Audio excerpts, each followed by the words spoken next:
자, 오늘 수업을 이제 진행을 해봅시다. 자, 우리가 전 시간에 이제 했던 부분들은 이제 빅뱅 우주론하고 이제 관련된 부분들이었어.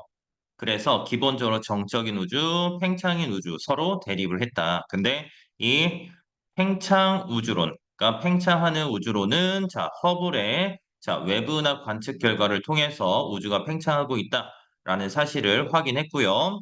자, 이 팽창 우주론을 바탕으로 정상 우주론하고 빅뱅 우주론이 대립했습니다.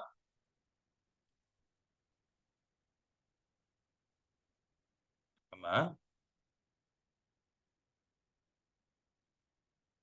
자, 그래서 이 정상 우주론은 기본적으로 호일이 주장했고요. 이제 질량이 증가하면서 밀도나 온도가 일정하게 유지가 됐고요.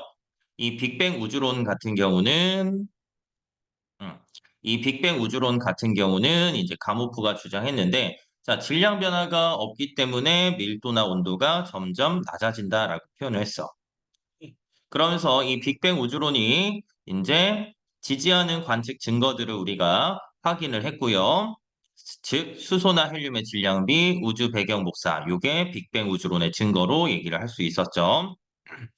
자, 그러면서 기본적으로 이제 뭐 나올 수 있는 문제인데 요거는 이제 좀 안 나오기는 할 것 같아. 그래도 이제 기본 문제들 풀 때 보면은 기본 입자 만들어졌고 양성자나 중성자 만들어졌고 자, 포인트는 헬륨 원자핵이 생성이 되었을 때 그러니까 낚시로 수소 원자핵이다. 이런 것들 나왔을 때 틀렸다라고 기억하시면 되고요.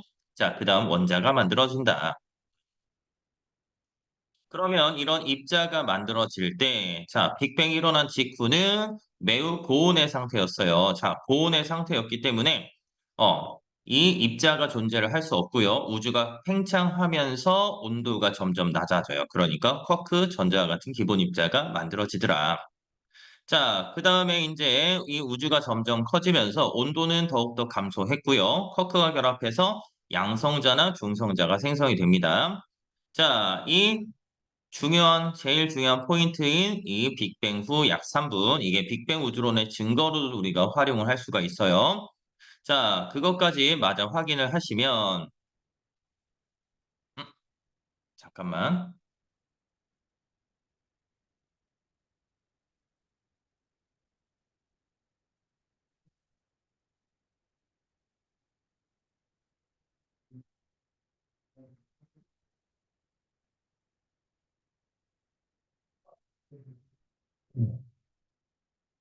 자, 이 빅뱅 후 이제 약 3분 정도가 되면, 자, 온도는 점점 낮아지고요. 그러면서 양성자랑 중성자가 결합하면서 헬륨 원자핵을 우리가 생성하게 된다. 자, 기본적으로 이 3분이 되기 전까지를 얘기를 하는 거야. 온도가 높으니까 양성자랑 중성자가 서로 변환이 가능해. 즉, 에너지를 흡수가 수월하겠지. 아무래도 이제 온도가 높으니까. 자, 그러다 보니까 이 양성자랑 중성자 수의 비율이 1대1이 됐었어. 근데 이제 시간이 지나면 양성자로의 변화보다 이제 중성자로의 변환 자체가 중성자에서 양성자로의 변화는 일어나고 양성자에서 중성자로의 변화는 일어나지 않아. 그러니까 얘네들 비율이 2대1, 3대1, 5대1, 6대1, 그리고 7대1이 되면서 자, 이때 우주의 온도가 이 원자 핵들, 그러니까 이 양성자랑 중성자가 결합할 수 있을 만큼 온도가 낮아진단 말이야. 이 온도가 낮아지면서 헬륨 원자 핵이 만들어진다. 자, 그랬을 때 제일 중요한 포인트는 원자 핵의 숫자 그러니까 수소 원자핵 대 헬륨 원자핵의 숫자는 약 12대 1이 됐고요. 이 수소나 헬륨의 질량비는 3대 1이 되었다라고 판단을 해요. 그러면 선생님, 원자핵의 질량비가요. 원자핵의 숫자가 12대 1이고요. 자, 얘네들의 질량비가 3대 1인데 보통 우리가 낚시로 많이 내는 건 이 개수비냐 질량비냐. 이게 가장 기본적인 낚시 형태고 또 바꾸자면 수소나 헬륨을 바꿔서 이제 여기서 질량비를 헬륨 원자핵 대 수소 원자핵의 질량비는 3대 1이다 또는 얘네들 1대 3이다 이렇게 바꾸는 납시형 문제가 출제가 된다라고 생각하시면 돼요. 근데 선생님이 앞에서 얘기했을 때 선생님 수소 원자핵하고요. 수소 원자랑 헬륨 원자핵의 질량이 3대 1이라고 우리가 빅뱅 우주론의 증거에서 얘기했는데 여기서는 원자 핵의 질량비가 3대 1인데 왜 원자의 질량비가 3대 1이냐라고 얘기를 한다면 이 전자가 가지고 있는 질량 자체는 무시할 수 있을 정도로 굉장히 작기 때문에 이 원자 핵의 질량비나 원자의 질량비나 거의 비슷하다라고 생각을 하시면 되는 겁니다. 자, 그리고 빅뱅이 일어나고 이제 38만 년 되었을 때 우주의 온도는 3000 켈빈까지 낮아지고요. 자, 전자랑 원자에게 결합하면서 수소 원자나 헬륨 원자가 생성이 돼. 이때 자, 빅뱅 우주론의 두 번째 증거인 우주 배경 복사가 방출이 된다. 자, 그래서 이런 빅뱅 우주론에서 설명하는 우주의 역사를 보면, 자, 기본적으로, 초기, 빅뱅 극초기에는 온도가 높아서 입자가 존재할 수 없었고요. 쿼크랑 전자가 결합을 했고요. 자, 쿼크랑 전자가 기본 입자가 만들어지고, 양성자나 중성자가 생성이 돼. 그럼 그림상에서도 보면은 양성자의 숫자가 중성자의 숫자보다 많아졌고요. 자, 이 빅뱅이 일어나고 약 3분이 되었을 때, 헬륨 원자핵이 만들어지더라. 그러니까 수소 원자핵은 우리가 일반적으로 양성자 하나가 수소 원자핵이 되기 때문에 이 3분이 되었을 때는 헬륨 원자핵이 된다라고 판단을 하는 게 옳고요. 자, 이 빅뱅이 일어나고 이제 38만 년이 되면 우주의 온도가 약 3000 켈빈 정도까지 낮아져. 그러면 이 전자가 원자핵과 결합하면서 원자를 생성할 수 있고요. 그러다 보면 이때 이 원자에 이제 전자가 결합이 되면서 이 빛들이 퍼져나갈 수가 있단 말이야. 그래서 일반적으로 38만 년 이후부터는 우리가 투명한 우주, 38만 년 전까지는 불투명한 우주 상태다라고 표현을 합니다. 자, 그리고 뭐 앞에서 이제 얘기를 했다시피 이제 쿼크 같은 경우는 업하고 다운 쿼크가 있는데 업 쿼크의 전하량은 플러스 3분의 2, 다운은 마이너스 3분의 1 쿼크 정도 된다. 이렇게 기억을 하시면 될 것 같아요. 자, 그러면서 이제 우주 배경 복사 아마 올해는 선생님 생각에는 요게 이제 기본적으로 좀 나오지 않을까 싶기는 해요. 작년 문제는 이 우주 배경 복사라는 부분들에서 문제가 안 나오고 스펙트럼으로 나왔는데 올해는 작년, 재작년하고 이제 스펙트럼 문제가 항상 나오다 보니까 올해는 조금 바뀌지 않을까라고 이제 선생님이 생각을 하긴 하는데 뭐 기본적으로 스펙트럼은 뭐 무조건 나왔었던 부분이니까 다시 한번 확인하고 여기 두 가지 기억을 하도록 합시다. 자, 그래서 이 원자의 생성과 우주 배경 복사 보면 38만 년이고 온도가 3000 켈빈입니다. 자, 그래서 이 우주 공간으로 빛이 퍼져 나가는데 그러면 이 원자가 생성되기 전이잖아요. 그러니까 얘는 38만 년 전이 되겠지. 38만 년 전. 그래서 이 우주가 불투명했고요. 자, 원자가 형성됐을 때니까 38만 년.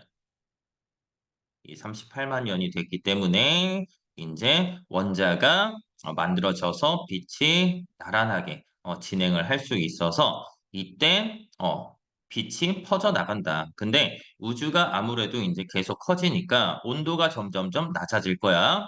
그래서 3켈빈에 해당하는 우주 배경 복사를 관측한다. 자, 근데 여기서 보면은요, 이 우주 배경 복사 그림인데 이 그림상에서 보면은요, 여기 부분, 전체 부분을 일단 보면은, 뭐 전체적으로는 균일한데, 얘랑은 온도 차이가 좀 날 것 같이 생겼단 말이야. 근데 실제로 얘네들은 온도 차이가 거의 없습니다. 그러니까 약간의 차이만 존재한다. 이렇게 기억을 하시면 편할 것 같아요.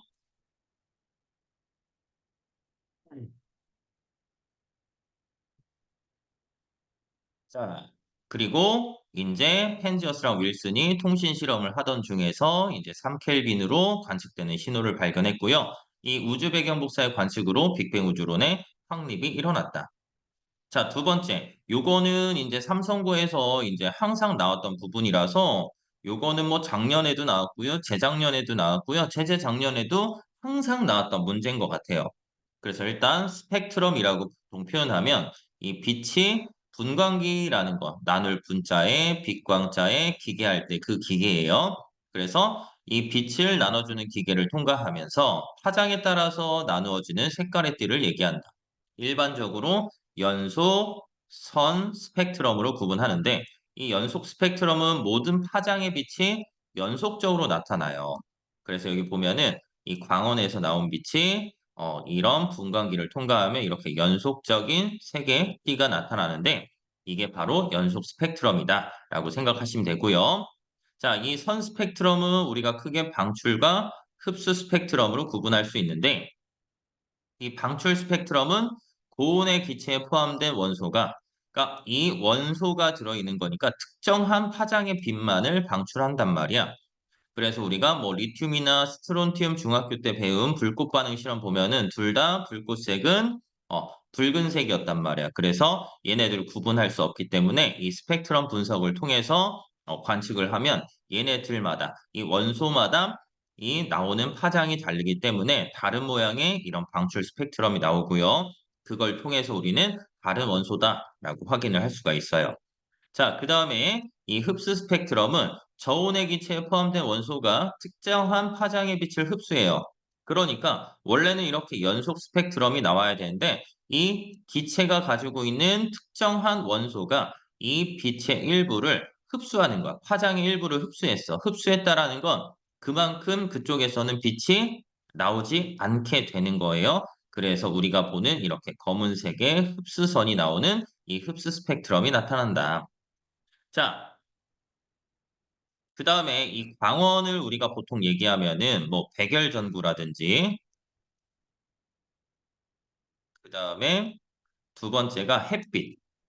근데 이게 학교마다 이제 약간씩 차이 나는 부분이 뭐냐면 이런 백열전구라든지 햇빛을 분광기에다가 통과시키면 연속 스펙트럼이 나타나는데 이 광원을 만약에 태양을 만약에 얘기를 해요. 만약에 자, 태양의 얘기가 나오게 되면 이 태양 속에 이 태양의 대기에 이 원소들이 포함되어 있단 말이야. 그래서 실제로 태양을 우리가 관측했을 때는 이런 흡수 스펙트럼이 관측이 되는데 이런 흡수 스펙트럼을 이때 나오는 검은색의 흡수선을 우리가 보통 프라운호퍼 선이라고 표현을 하기도 합니다.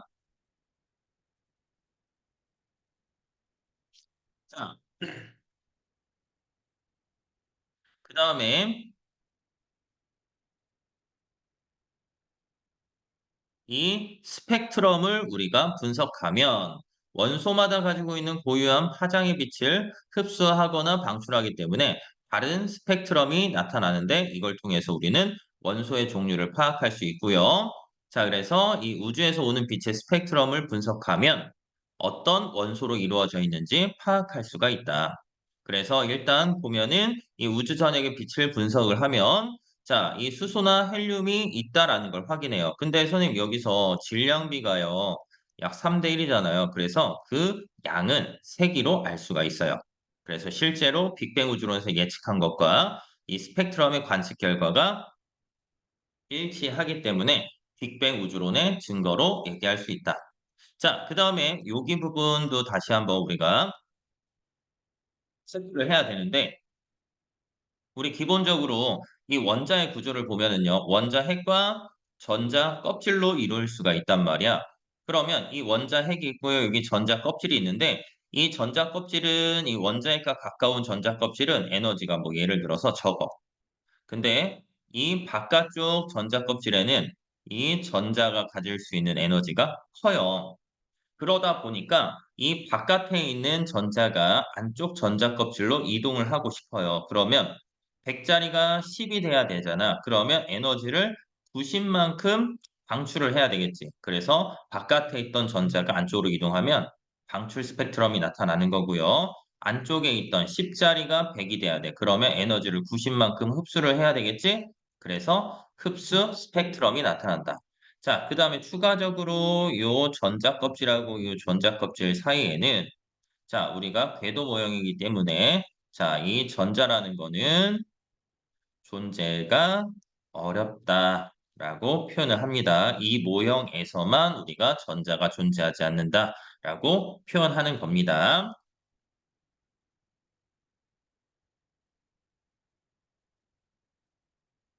자, 그래서 여기 기본 문제들 같은 경우는 숙제로 자, 활용을 할 거고요.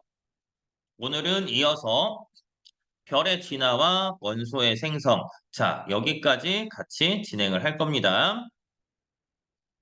그러면 우리가 기본적으로 자, 이 별이라고 얘기를 하는 이 별은 자, 기본적인 개념은 별의 개념은 뭐냐? 항성이라는 거야, 항성. 이 항성이라는 건 우리가 뭘 얘기를 하냐면 항상 스스로 빛을 내는 별을 항성이라고 얘기를 해요. 그래서 이 항성은 우리가 밤하늘에 봤을 때 반짝반짝 빛난다. 이렇게 표현하면 이제 초딩적인 마인드고 개념이에요. 이 항성이라고 표현하는 건 기본적으로 수소 핵융합 반응을 해서 에너지를 방출할 수 있는 별을 의미한다라고 얘기를 해요. 그래서 우리에게 제일 가장 가까운 별은 자, 누가 있냐? 태양이 있어요. 태양이 있고 많이 낚시로 나왔던 것 중에 하나가 달. 선생님, 밤에 하늘을 보면은요, 달은 빛나잖아요. 근데 달은 스스로 빛을 내는 게 아니란 말이에요. 그래서 달은 별이 아니다라고 생각하시면 되고요. 그래서 밤하늘에 빛나는 그 여러 가지 별들이 태양이 된다. 이렇게 생각하시면 됩니다. 항성이 된다라고 생각하시면 돼요. 자, 그래서 이런 별이 만들어지려면 기본적으로 우리가 중학교 때 배운 성운, 성운이라는 건 성간 물질이 자, 구름 운자재, 그래서 구름처럼 보이는 부분을 얘기를 하고요. 이 별과 별 사이에 존재하는 기체, 우리가 일반적으로 수소나 헬륨, 그 다음에 티끌, 아주 작은 입자들이 성간 물질인데 이런 것들이 모여 있어서 구름처럼 보이는 성운에서 이 별이 탄생한다라고 생각을 하시면 돼요. 그래서 우리가 중학교 때 배웠던 이 성운은 자, 뭐 발광성운 또는 방출성운이라고 얘기를 했고요. 자, 두 번째는 뭐 반사성운, 뭐 플레이아디스 성운 같은 경우. 자, 그다음에 뭐 암흑성운 뭐 이렇게 빛을 차단해서 어둡게 보여. 그래서 말머리 성운 이런 것들을 배웠단 말이야. 그런 성운 중에서 자, 온도는 낮아야 되고요. 밀도는 높아야 돼. 기본적으로 이 밀도가 높다라는 건 뭐냐면 같은 부피에 이 속에 많은 양의 질량이 포함이 돼 있어야 돼. 그러면 이 성운에서 우리가 기본적으로 이 별이 만들어지려면 자, 여기서 보면 뭐가 만들어져야 되냐면 중력에 의해서 수축을 해야 된단 말이야. 그러니까 중력이 크려면 우리가 중력을 보면 이 중력은 기본적으로 만유 인력 상수의 거리 제곱에 이 질량의 곱을 보통 의미한단 말이야. 그래서 이 질량이 크면 이때 중력도 커지기 때문에 밀도가 일단 높아야 돼. 자, 두 번째는 얘네들이 이 큰 애들이 이제 점점점 수축을 해야 된단 말이야. 그러면 이 수축을 하기 위해서는요, 기존에 있던 여기 입자들이 온도가 높으면 얘네 수축이 잘 이루어지지 않는단 말이야. 근데 얘네들 온도가 낮으면 수축이 조금 더 원활하게 일어날 수가 있어요. 그래서 기본적으로 온도는 낮아야 되고 밀도가 높은 장소에서 자, 별이 탄생을 하게 된다. 그래서 보면은 성운 내부에서 자, 중력 수축이라는 거 꼭 기억해요. 밀도가 매우 높은 기체 덩어리로 성운 내부에서 여러 개의 원시별이 만들어진다. 그래서 여기서도 보면은 이 원시별이 뭐 하나만 만들어진 게 아니라 여러 개가 만들어지겠지. 자, 그러면서 이런 자, 성운이 모여서 자, 내부가 이제 점점점 크기가 줄어드는 거예요. 크기가 줄어들게 되면 자, 크기가 줄어들면은 얘네 내부 온도가 올라가겠지. 자, 내부 온도가 이제 올라가면서 우리가 기본적으로 원시별이라는 게 만들어지고, 그러니까 성운에서 이 원시별이 만들어지고요. 이 원시별에서 또다시 중력에 의해서 수축하는 거야. 그러면서 얘네들 내부 온도가 자, 보통 1000만 켈빈. 이 1000만 켈빈 정도 도달하게 되면 자, 수소 핵융합 반응이 시작이 되는데 이 수소 핵융합 반응을 했을 때부터 우리는 주계열성이다라고 표현을 하는 거예요. 그러면 자, 이 핵융합 반응 대신에 낚시 형태로 쓸 수 있는 게 무슨 단어야? 핵 분열이라는 단어를 우리가 활용을 할 수가 있다. 그래서 핵융합 대신에 핵분열 나오면 무조건 틀린 거니까 이런 것들은 좀 기억을 해 주셔야 됩니다. 그래서 얘네들 단계를 보면 성운이 수축하고요. 원시별이 만들어졌다가 이제 별이 탄생을 하는 건데 기본적으로 내부 온도가 올라가면서 핵융합 반응이 시작이 되면서 주계열성이 만들어진다. 자, 여기까지 기억하시면 됩니다. 자, 그러면 이 주계열성이라는 건 뭐냐? 이 중심부에서 자, 일어나는 수소 핵융합 반응으로 에너지를 실제로 방출을 해야 돼. 그래서 이 아까 앞에서 원시별이 수축하면 내부 온도가 이제 1000만 켈빈이 돼요. 그러면 수소가 헬륨 원자핵으로 바뀌는데 자, 여기서 우리가 낚시를 칠 수 있는 게 뭐야? 1000만 켈빈에서 이 만자를 지워버려. 그러면 1000 켈빈이 돼버리지. 그러면 이런 것들은 우리가 틀렸다라고 얘기를 할 수가 있단 말이야. 그래서 낚시 형태로 나오는 것들 주의하셔야 되고요.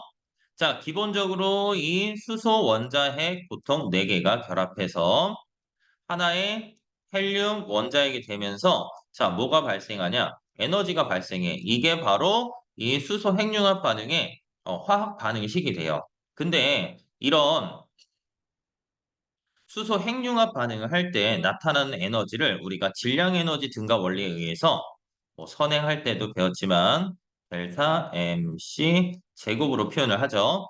그러면 이 델타 M이라는 게 보통 질량 결손을 의미해요. 그러니까 이 수소가 헬륨으로 바뀔 때 질량이 감소를 해야 된단 말이야. 그러니까 뭐 예를 들어서 4개 수소 질량이 뭐 10이었어. 그럼 헬륨이 되면 뭐 예를 들어서 8만큼 이제 질량이 줄어들 8이 됐어. 그러면 질량이 이만큼 지금 감소한 거지. 그 감소한 거에다가 C의 제곱이라는 건 C는 보통 빛의 속도를 의미하거든요. 빛의 속도만큼 제곱한 양의 감소한 질량을 곱해버리니까 그때 나오는 에너지가 굉장히 크게 된다.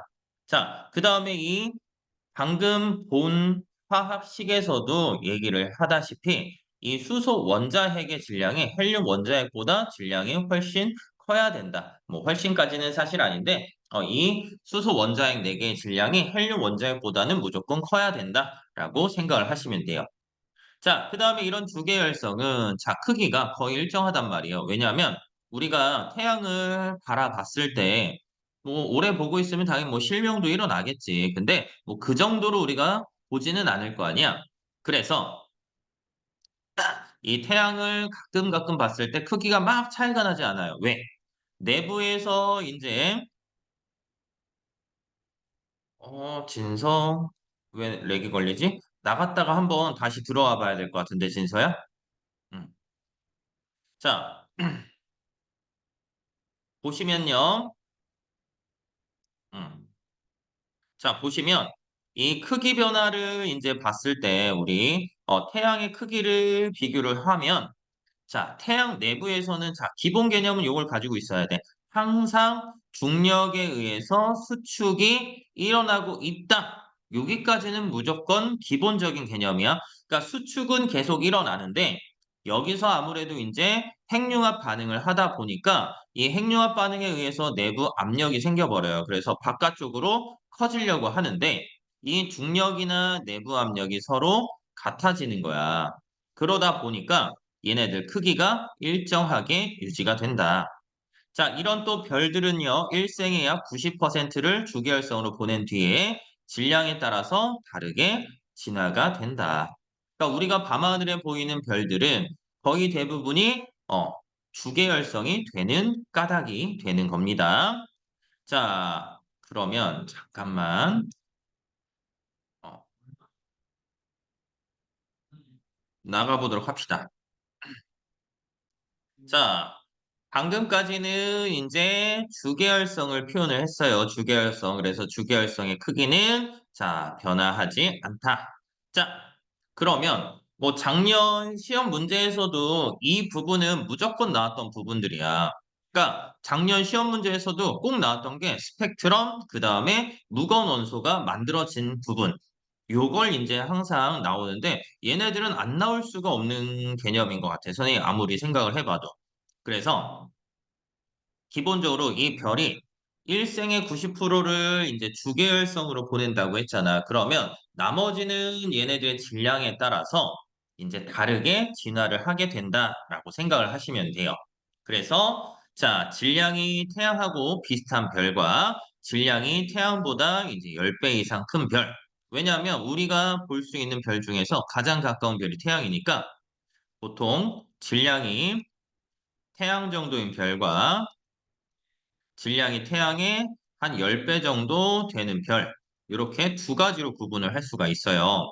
그러면 자, 질량이 태양 정도인 별이다. 그러면 초를 킬 거야. 초를 하나 킬 때랑 초를 이제 10개를 자, 뭉쳤어. 자, 뭉쳐서 불을 킬 때 보면은 이 초 하나짜리는 상대적으로 온도는 낮죠. 얘는 10개를 뭉쳐서 피다 보니까 온도가 높아.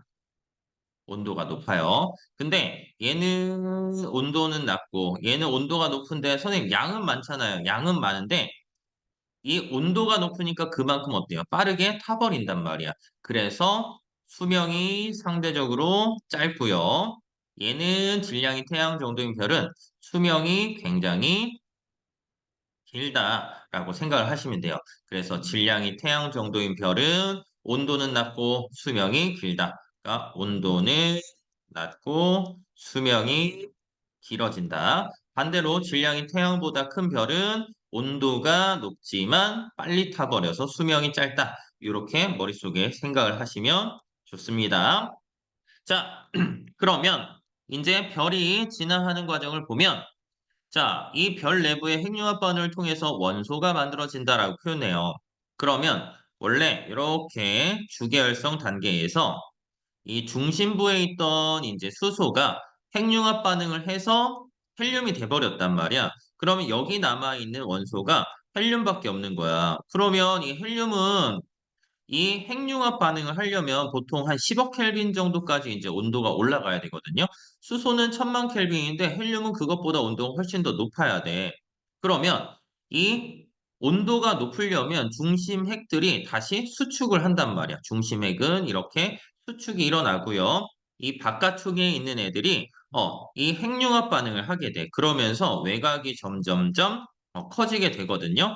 근데 우리가 외곽이 커졌어. 우리가 일반적으로 이 빅뱅 우주론에서도 마찬가지로 커지게 되면 온도가 점점 낮아진다 했지. 그래서 이 별의 표면 온도가 낮아지면서 자, 무슨 색으로 보이냐면 붉게 보여요. 그리고 이 별들이 중심은 수축하고 외곽이 팽창했으니까 커져. 그래서 적색인 큰 별 해서 적색 거성이 되는 거야. 그러면 얘네들이 수축하면서 자, 온도가 높아져서 한 10억 켈빈까지 일어났어요. 온도 올라갔어. 그러면 이제부터 핵융합 반응을 시작한단 말이야. 그래서 중심부에서 탄소가 만들어진다. 여기까지가 제일 중요한 포인트. 그래서 질량이 태양과 비슷한 별에서는 탄소가 만들어지고 이제 끝나는 거야. 더 이상 탄소 핵융합 반응을 할 수가 없어요. 왜? 이미 얘네들은 온도가 낮단 말이야. 온도가 낮다 보니까 얘네들이 끌어올릴 수 있는 온도의 최대한은 탄소 정도까지밖에 만들 수가 없게 되는 거야. 그래서 이제 헬륨 핵융합 반응이 끝났어.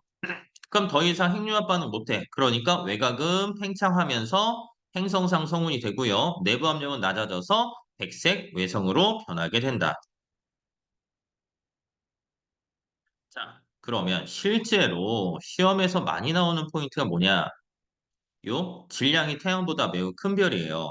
그러면 우리가 보통 질량이 태양보다 매우 크다, 한 10배 이상 크다라고 얘기하는데 얘는 기본적으로 온도는 높고요. 수명은 짧았죠.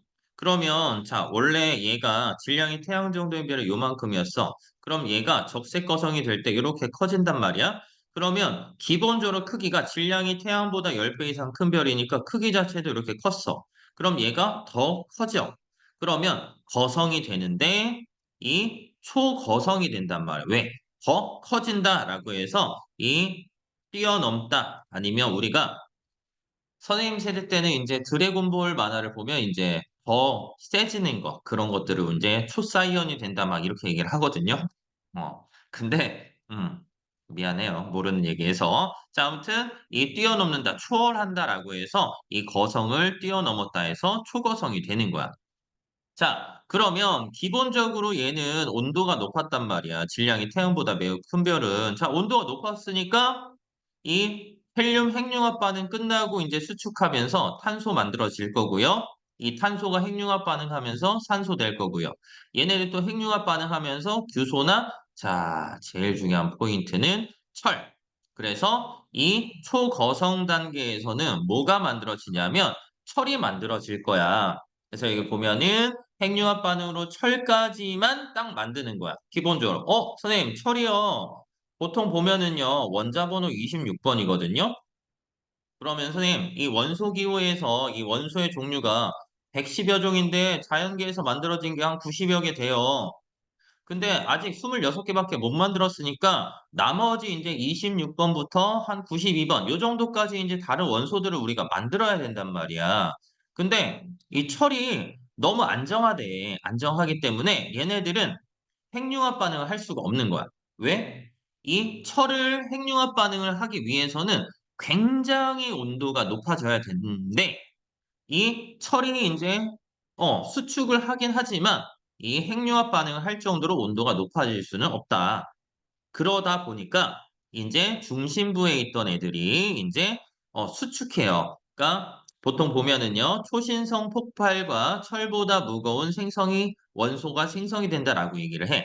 그러니까 철이 만들어지고 나서 핵융합 반응이 정지했어요. 왜? 안정하니까. 근데 별 중심부가 급격히 수축하다가 폭발까지 일어나. 수축과 폭발이야. 우리가 기본적으로 수축만 일어나도 온도가 높아지는데 이게 수축이 되다가 폭발이 일어나면 에너지가 굉장히 많이 발생을 한단 말이야. 그래서 막대한 에너지로 금이나 우라늄, 납, 뭐 니켈, 뭐 이런 것들도 같이 얘기를 해요. 그래서 이 우라늄이 원자 번호 92번이거든요.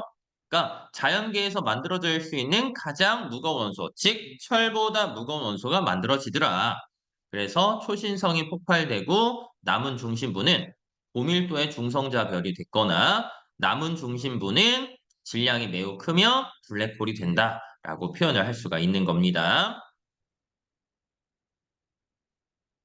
자, 그래서 요 질량이 태양 정도인 별, 여기서 일단 포인트, 첫 번째 포인트는 태양과 비슷한 별에서는요, 탄소가 만들어졌어요. 근데 일부는 탄소랑 산소까지 만들어진다라고 치기도 해요. 자, 두 번째는 질량이 태양보다 매우 커요. 그러면 이 초거성 단계에서 철까지 딱 만들어졌어요. 근데 이 철 만들어지고 나서 초신성이 폭발하면서 금이나 납, 우라늄, 뭐 니켈, 뭐 이런 철보다 무거운 원소가 만들어지더라라는 것까지 기억하셔야 됩니다. 자, 그러면 이런 생성된 원소가 초신성 폭발이나 행성상 성운 이런 것들이 만들어지면서 이제 우주 공간으로 흩어진단 말이야. 그래서 이런 성간 물질이 되고 그런 애들이 다시 뭉쳐서 별이 되는데 자, 여기서 중요한 포인트 중에 하나가 선생님 아까 이 스펙트럼 분석을 할 때 이 스펙트럼에서 어, 여기서 광원에서 선생님 보통 뭐라고 표현했냐면 이 연속 스펙트럼이 나타나려면 백열전구 또는 햇빛은 연속 스펙트럼이 나타난다라고 했는데 이 태양은 흡수 스펙트럼이 나타난다라고 얘기를 했잖아요. 왜냐하면 방금 우리가 이 태양 질량이 태양보다 10배 이상 큰 별, 이 무거운 원소에서 이제 철보다 무거운 원소가 만들어졌단 말이야. 그래서 얘네들이 이제 퍼져나가서 다시 성간 물질로 돼서 다시 이제 태양을 형성하다 보니까 이 태양 표면에서는 이제 여러 개의 흡수선이 나타나는 흡수 스펙트럼이 생성이 된다라고 기억하시면 되고요. 자, 두 번째, 요거는 뭐 낚시 형태인데 별의 진화가 반복됨에 따라서 점차 무거운 원소의 비율이 높아지기는 해. 근데 기본적으로 수소나 헬륨 비율이 이만큼이었어. 근데 얘네들 중에서 일부만 이제 철 헬륨보다 이제 무거운 원소가 만들어지는 거야. 그 다음에 이제 이런 것들이 반복돼 있는 상태야. 그러면 현재 상태가 거의 이 정도라고 생각하시면 돼. 수소나 헬륨이 아직까지도 대부분이고 무거운 원소가 차지하는 비중은 아직 적어요. 선생님, 그러면요, 앞으로 굉장히 많은 시간이 지나면 무거운 원소가 더 많아지겠네요. 물론 많아질 수는 있는데 아직까지 우리는 거기까지는 신경을 쓰지는 않는다라고 기억을 하시면 됩니다.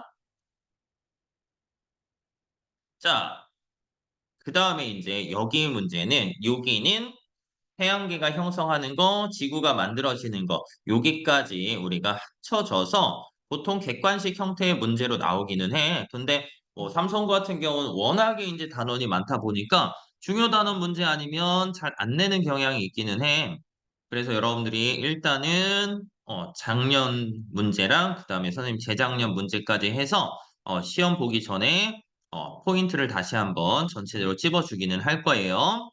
자, 아무튼 이런 태양계가 만들어지는 과정을 보면, 자, 50억 년 전 초신성 폭발로 만들어진 거대한 성운의 중력 수축에 의해서 탄생을 하게 돼요. 그래서 태양계 성운, 그러니까 우리 은하 내에 있던 나선팔이라고 보통 표현해요. 우리 은하 내에 나선팔에서 자, 밀도가 높고 온도는 낮은 곳에서 자, 중력에 의해서 자, 수축하면서 회전한다.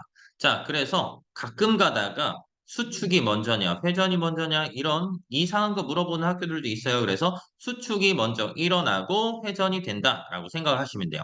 그러니까 수축을 이렇게 하면서 얘네들이 회전하니까 이 태양을 만들고 남은 이제 부스러기들도 이 태양하고 같은 방향으로 회전을 하게 되는 거야.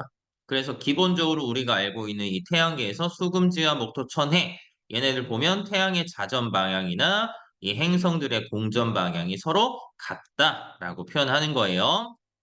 그래서 이런 수축이랑 회전이 일어나고요. 점점 회전이 빨라지면서 중력 수축해서 대부분의 물질이 가운데로 모여서 원시 태양이 만들어졌어. 그러면 이 원시 태양은 아직 수소 핵융합 반응을 한다, 안 한다? 수소 핵융합 반응을 하지 않는다라는 거야. 그러면 근데 얘네들 보면은 대부분의 물질이 가운데로 모였다. 그래서 선생님 과자 부스러기 뭐 이런 식으로 표현하는데 그러니까 핵심이 되는 과자들은 여기 모여서 이제 되는 거고 나머지 과자 부스러기들이 남아서 자, 이 원심력에 의해서 납작한 원반 모양 형태로 분포하고요. 이 태양 중심부는 수축이 계속 일어나는 거야. 그래서 압력과 온도가 높아져서 온도가 보통 1000만 켈빈 정도. 1000만 켈빈 정도 되면서 태양이 만들어지더라. 원반은 중력이 작용해서 가스나 티끌이 뭉쳐서 미행성체를 행성하고요. 얘네들이 충돌하면서 행성이 만들어지게 된다. 그래서 자, 이 지구가 만들어지는 과정을 보면은 이 태양계 원반에서 있던 과자 부스러기들 아까 선생님 얘기했죠. 자, 얘네들이 충돌하면서 점점 사이즈가 커지게 되는 거야. 그래서 미행성체들의 충돌로 원시지구가 탄생했고요. 복잡하고 다양한 진화 과정을 거쳐서 지각과 대기, 바다와 생명체를 갖는 행성이 된다. 그래서 여기 보면은 미행성체들이 충돌해서 원시지구가 만들어져요. 그때 얘네들이 서로 부딪히다 보니까 부딪히면서 커지는데 어 부딪히니까 얘네들이 열받아요. 열받아서 어떻게 돼요? 녹은 상태가 마그마의 바다 상태였고요. 이 마그마의 바다 상태가 되다 보니까 이 원시 지구를 구성하고 있던 원소 중에서 밀도가 큰 철이라든지 니켈이라든지 얘네들은 가라앉아서 핵이 되는 거고 이 규소나 산소는 이 위로 떠올라서 뭐가 되는 거야? 이 멘틀이 되는 겁니다. 그래서 철이나 니켈은 핵이 되고요. 산소나 규소는 멘틀로 분리됐어. 그러면 이 과자 부스러기들이 무한정 많이 있지는 않는단 말이야. 무한정 많이 있지는 않기 때문에 충돌이 점점점 줄어들 거야. 그래서 표면 온도가 낮아져서요. 자, 지각을 만들었고요. 자, 수증기가 응결해서 이제 비가 내려서 원시 바다가 만들어진다. 자, 이 원시 바다에서 이제 최초의 생명체가 탄생하는데 이 원시 바다에서 최초의 생명체가 탄생할 수밖에 없는 이유가 바로 뭐다? 이 원시 대기의 성분들 보면은 뭐 이산화탄소, 메테인, 암모니아, NH3, 뭐 메테인 CH4, 자, 수증기 H2O, 뭐 이런 성분들이 보통 존재한단 말이야. 그러니까 여기서 산소를 우리가 볼 수가 없어요. 산소를 볼 수 없으니까 오존층도 마찬가지로 형성이 돼 안 돼? 형성이 안 돼. 그러니까 이 자외선을 차단할 수 없기 때문에 이 자외선이 차단되는 이렇게 물 속에서 최초의 생명체가 탄생하게 된다.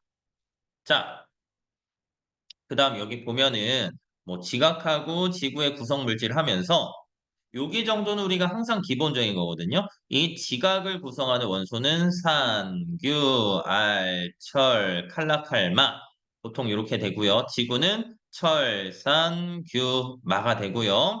자, 여기서 추가로 자, 우주를 구성하는 원소는 수소, 수소야 A 아니라 헬륨, 수소가 제일 많고 그 다음에 헬륨. 자, 그 다음에 이제 추가적으로 생명체를 구성하는 원소다. 그러면 생명체는 산, 탄, 수, 질. 이렇게 순서대로 한 4개 정도씩은 기억을 하셔야 돼요. 뭐 가끔 해양 또는 바다를 구성하는 원소 하면 산, 수, 염, 뭐 이렇게 표현을 하기도 하는데 요런 애들 전에 지구를 구성하는 원소, 지각을 구성하는 원소, 우주를 구성하는 원소, 생명체를 구성하는 원소. 자, 여기까지 이제 기본적으로 기억을 하셔야 되고, 자, 두 번째는 수소라든지 헬륨은 자, 언제 만들어졌다? 빅뱅 초기에 만들어졌고요. 자, 그 다음에 뭐 철까지는 이제 질량이 태양 정도인 별에서 보통 우리가 초거성 단계, 이 별의 진화 과정에서 만들어졌고, 이 철보다 무거운 원소는 자, 뭐가 일어나면서 초신성이 폭발하면서 생기는 막대한 양의 에너지에 의해서 이 철보다 무거운 원소가 만들어진다. 그러니까 주어지는 원소에 따라서 어떤 기원을 갖느냐, 이것까지 정확하게 기억을 해 주셔야 되는 겁니다. 자, 그래서 빅뱅 이후 우주에서 만들어진 원소는 태양 같은 새로운 별이나 지구와 같은 행성 생명체의 재료가 됩니다. 자, 그러면 지금 오늘 진도를 하나 더 나가고 싶은데 나가기 살짝 애매한 부분들이 있으니까요. 어, 탐구 자료로 기본 다지기 있죠. 여기만 한번 25번, 25초까지 12문제만 빠르게 한번 풀어볼게요. 12문제만.